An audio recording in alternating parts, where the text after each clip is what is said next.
Você está no canal Eu Estudo a Lição com o pastor Samuel Camilo Júnior. Hoje é terça-feira, dia 2 de junho, e o tema que estudaremos a nossa lição será Daniel, Nabucodonosor e Babilônia. Quando nós paramos para poder pensar nessa cidade, a cidade de Babilônia, que é descrita como uma das mais antigas cidades pós-dilúvio.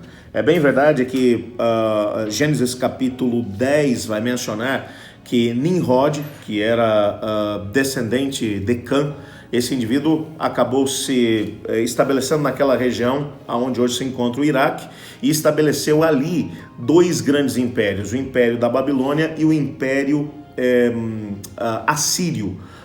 Capital do primeiro, a própria cidade de Babilônia, aonde teria sido iniciada a construção da Torre de Babel, e ao mesmo tempo na Assíria, a região onde a cidade de Nínive seria a sua capital.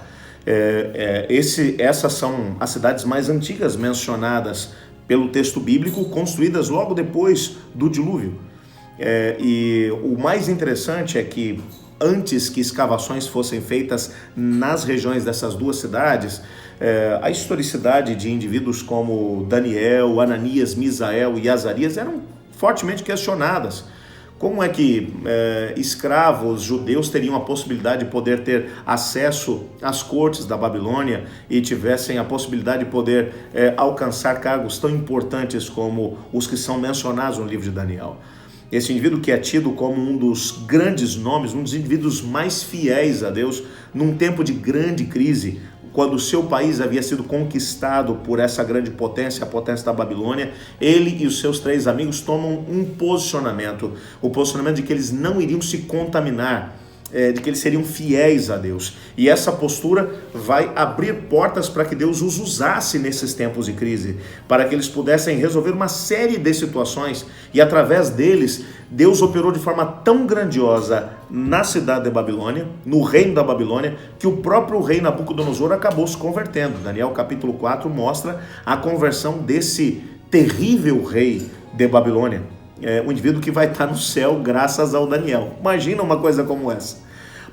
Obviamente que quando a historicidade de Daniel, de Nabucodonosor e da Babilônia são questionados, toda essa história é jogada por terra e vista como apenas ficção, como uma história inventada por pessoas que queriam só fazer com que aqueles que passavam por momentos difíceis tivessem a possibilidade de acreditar que algo melhor poderia acontecer, mas nada daquilo que foi a grande intervenção que Deus operou através desses homens. E se a historicidade de Daniel não pode ser comprovada, então a gente tem sérios problemas com o livro que ele escreveu.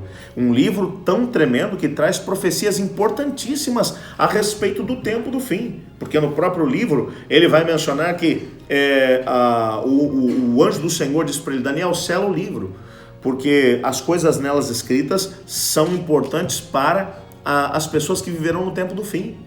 E nesse tempo a ciência se multiplicará, a ciência, o conhecimento desse livro vai acabar aumentando. E o que nós vimos acontecendo exatamente dentro do próprio movimento adventista. O movimento adventista que vem do movimento milerita, que foi um momento em que o estudo, principalmente do livro de Daniel, da profecia das 2.300 tardes e manhãs, mencionadas por ele em seu livro, estavam sendo estudados na América do Norte. Bom, quando você vai olhar para isso, você tem algumas dificuldades, mas se tem um período que a gente tem a possibilidade de poder datar com precisão e com documentos de sobra que mencionam todos esses grandes eventos, as conquistas que Nabucodonosor teve e ao mesmo tempo a própria historicidade dele. Por quê? Porque grandes escavações continuam acontecendo ainda hoje nas ruínas da cidade de Babilônia, que estão a cerca de 300 quilômetros ao norte da atual cidade de Bagdá, no Iraque.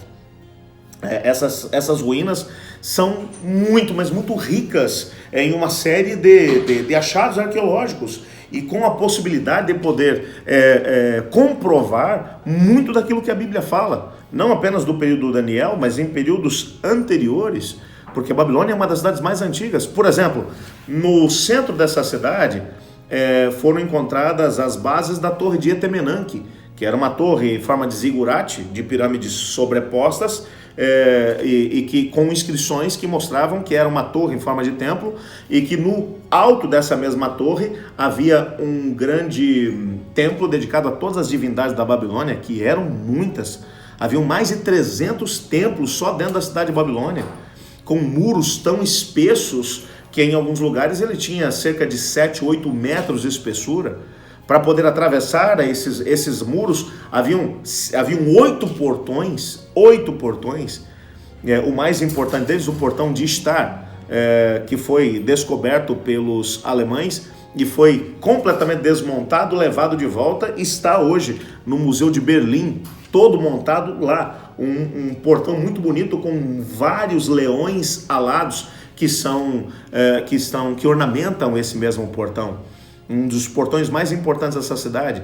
E muitos documentos foram encontrados dentro dessa mesma cidade, comprovando a historicidade do Daniel, do Nabucodonosor, bem como dos reinos que foram conquistados pelo Nabucodonosor. Um detalhe que vai ser mencionado aqui, de uma das inúmeras descobertas arqueológicas que foram encontradas na cidade de Babilônia, acabou acontecendo de uma maneira muito interessante. Em julho de 2007, um estudioso da Universidade de Viena estava trabalhando em um projeto no Museu Britânico, quando encontrou um tablete da época de Nabucodonosor, rei da Babilônia, e nesse tablete ele encontrou mencionado o nome Sarsequim, Nebo Sarsequim, o nome de um oficial babilônico que é mencionado textualmente no livro de Jeremias, capítulo 39, verso 3, que fez parte do processo de conquista da cidade de Jerusalém. Então aqui, esse achado acabou se tornando um achado muito importante, porque graças à arqueologia nós conseguimos descobrir especificamente a conquista da cidade de Jerusalém, o nome de alguns oficiais que trabalharam nesse mesmo cerco, que acabam comprovando o documento bíblico. Por que isso aqui é tão importante? É só o nome de um oficial que participou de um cerco que é mencionado nesse mesmo tablete de argila em escrita cuneiforme. Por que ele é tão importante? Porque ele demonstra que o que a Bíblia escreveu, que o que o Jeremias escreveu lá no seu livro, no capítulo 39, verso 3, era verdade. Portanto, nós podemos ter a certeza de que o Daniel foi um personagem histórico, um indivíduo que se posicionou num tempo de crise e que teve a possibilidade de transformar o seu país, e um país estrangeiro que estava aonde ele vivia e que o seu povo estava aonde o seu povo estava exilado. Nós, às vezes, eu queria que você parasse e pensasse nesse personagem histórico, Daniel, e tentasse fazer um paralelo para aquilo que está acontecendo no nosso tempo, num tempo em que nós temos tantas dificuldades para poder olhar para a política e para aquilo que está acontecendo, tantas brigas, né, entre as pessoas do alto escalão da política do nosso país, e a gente se pergunta, será que alguém pode fazer alguma coisa? Pois o Daniel não se perguntou se alguém podia fazer alguma coisa. Daniel se colocou à disposição de Deus para que as circunstâncias pudessem ser diferentes. E Daniel é mencionado como alguém que influenciou 2 impérios. Ele influenciou o Império Babilônico e influenciou o Império Medo-Persa, que acabou se seguindo o Império Babilônico. Deus pôde usá-lo porque ele se colocou à disposição. E hoje o Senhor Deus está procurando homens e mulheres que se coloquem à sua disposição para que ele também possa mudar esses tempos nos quais vivemos. Eu queria orar para que você possa ser esse homem ou essa mulher que Deus vai usar nesse tempo para poder preparar esse mundo para o retorno de Jesus. Ore comigo por isso. Obrigado, Pai, porque temos a possibilidade de poder encontrar a historicidade de Daniel, bem como da cidade de Babilônia, das conquistas que eles tiveram, mas obrigado porque temos a certeza de que aquilo que a Bíblia menciona a respeito dele é verdade.